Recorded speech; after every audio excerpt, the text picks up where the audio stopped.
Hey Wargamers, hopefully you saw my video yesterday speaking with Juan from Deadly Print Studio about his new Kickstarter called BattleFX. Now, Juan is a visual effects artist that's worked on things like Game of Thrones and Jurassic World and does amazing work on those projects, and he's bringing those talents into the tabletop wargaming realm by making bits that kind of simulate those same types of visual effects in miniature form. So I'm pretty excited about it, and these look really amazing. So like I mentioned in that video yesterday, Juan has sent me some samples to play around with, and so that's what I'm going to show you today.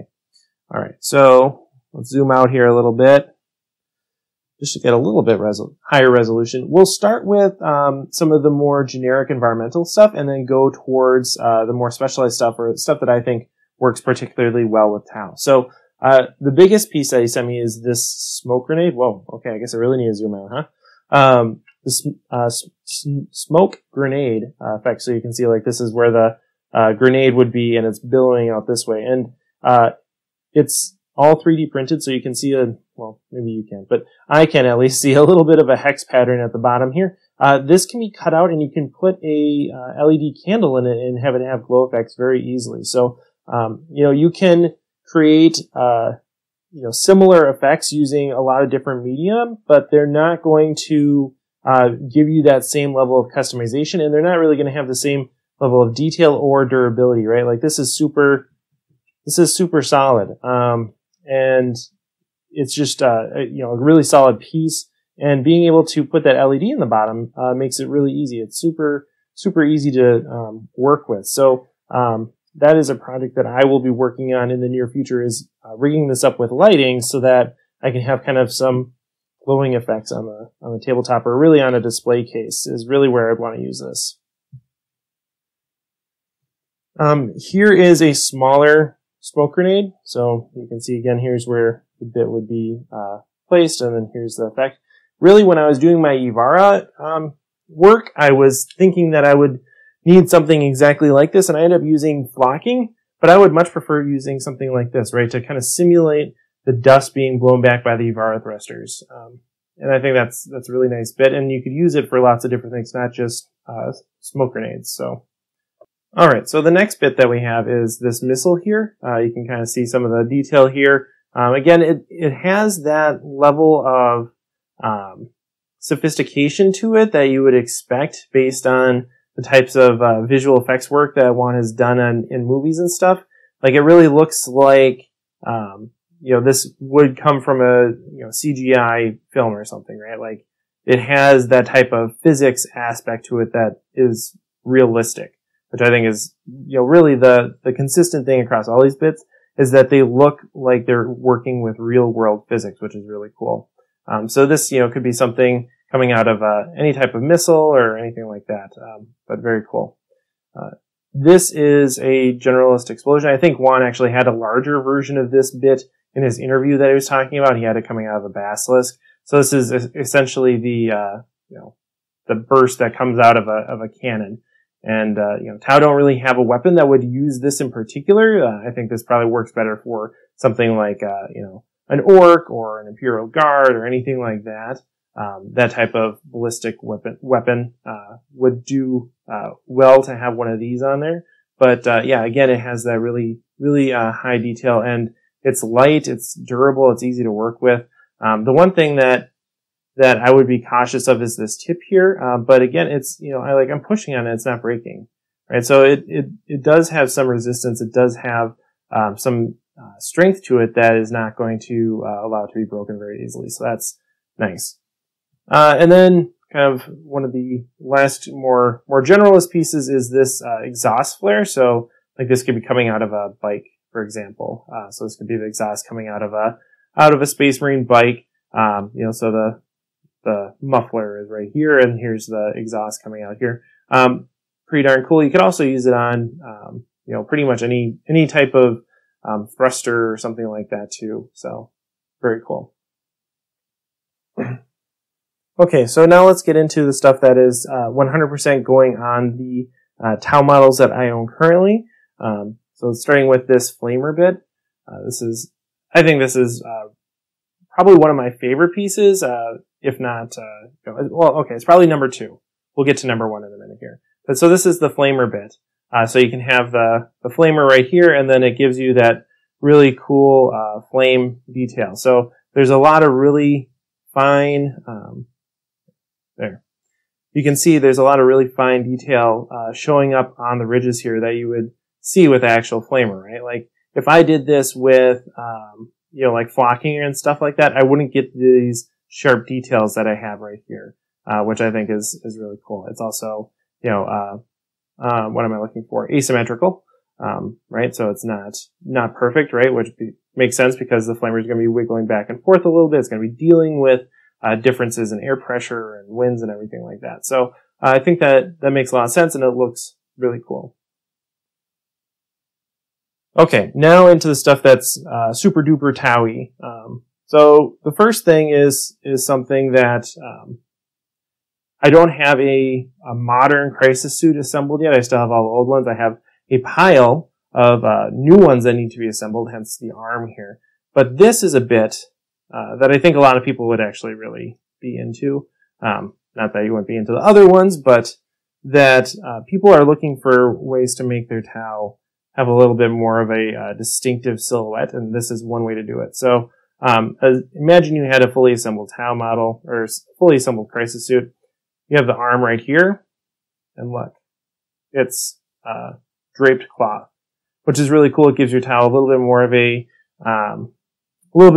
a worn feel. So if you're going for something that is a little bit more battle ridden, maybe you're playing Farsight, or maybe you're playing Borkan, or something like that. You're looking for something that looks like it's been through battle. This is a way to do it using this bit.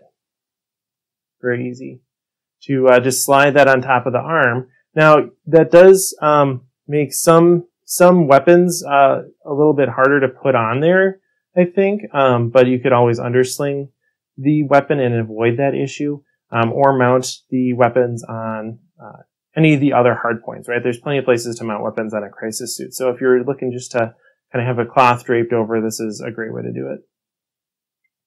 All right, next up we have a relatively simple bit, but something that I think is vastly needed in the marketplace, and that is a muzzle flare for a pulse rifle. So I talked about this in the video yesterday, but see, it just goes right on there, and it fits perfectly. It looks perfect. It's the right scale, and it looks exactly like the art that you see from Games Workshop, which I think is really cool. So this can go on the tips of any type of pulse weapon, just like that, which is awesome. Even on my Wargaming exclusive Cotter Fireblade, looks great.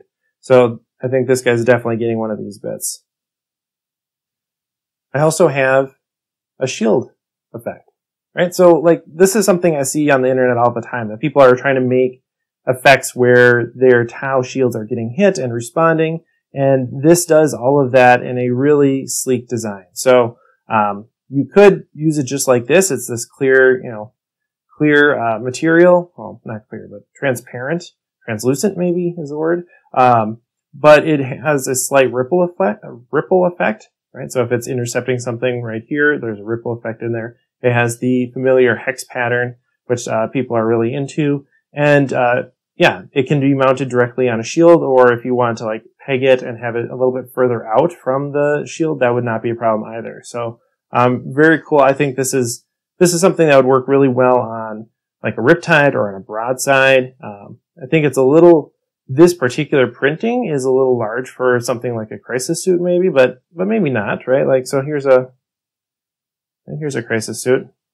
Yeah, no, that might be a little bit, well, maybe not, right? So that's pretty cool. It depends on how big of a shield you want it, right? Like, okay, that's a little bit, yeah, that's too big for a crisis suit. But on a broadside or a Riptide, I think this would be perfect size. Of course, the thing about these files is that they can, you actually get the files for these things. You don't get the actual material. So you can print it at any scale that you want. So if you wanted to make one of these a size for a crisis suit, you definitely could. We also have this, which is presented as a heavy rail rifle blast. It mounts really nicely at the tip of a heavy rail rifle and gives your heavy rail rifle a little bit more oomph, right? So that's actually 2 parts that print separately, and they just nest inside like that. All right, so I think it's time we can get to my favorite bit so far, and that is something that works on smart missile systems. So here's smart missile system, right? It has exhaust for that smart missile system. You can see there's 2 and 1, and that lines up perfectly with 2 and 1 on the back here. So you can clip these rings off, which are the backs of the missiles. You can clip those out, put these here, and it lines up perfectly. And then on the front, you can snip the corresponding missiles off and put these guys. And so these are 3 bits that represent the different missiles launching out. And this, of course, lines up perfectly with the bits here. So you can see how those go together. And so just imagine the smart missile system in between them. But this is a really cool effect. This is something that I will want on as many missile pods as I can get because it just looks so cool. Especially on broadsides, like, come on, that's just awesome. It really makes your missile pods feel like they're launching this salvo of missiles that is overwhelming, and that's really what we're into when we bring broadsides, when we bring missile pods. That's what we want to feel like, is just like all the missiles, right? That's the meme. So that's what these bits do, and I think they look fantastic. Again, just look at the detail of that, right? Like that looks like it's actually using fluid dynamics to figure out where these where this exhaust is going, and I think that's awesome. So, yeah, definitely going to be using this guy. All right, so that's all the bits. Very excited about this Kickstarter. Like I said, there's a few days left, so if you want to get in and pick up some files, you can do that. Of course, you can either, if you own your own 3D printer, you can get the files and print them yourself, or you can get the files and then use them on some 3D printing website too. So either way, you can still access these models even if you don't own your own printer. All right, thanks for watching, everybody. Again, here's the Kickstarter card. And as always, happy wargaming. Hey everyone, this video is made possible by my supporters over on Patreon. If you enjoyed this video, consider joining our community over there as well. Special thanks to Shifty, Nick Steele, Tao Oswell, Scott Heater, Jared Egler, Jake Johnson, Stephen Cohen, Scott J. Smith, Eric Jackson, Benjamin, Chris Kessler, RP, Julian Peck, Peter Benjamin Parker, Andy M. Young, and Giovanni DiMaggio.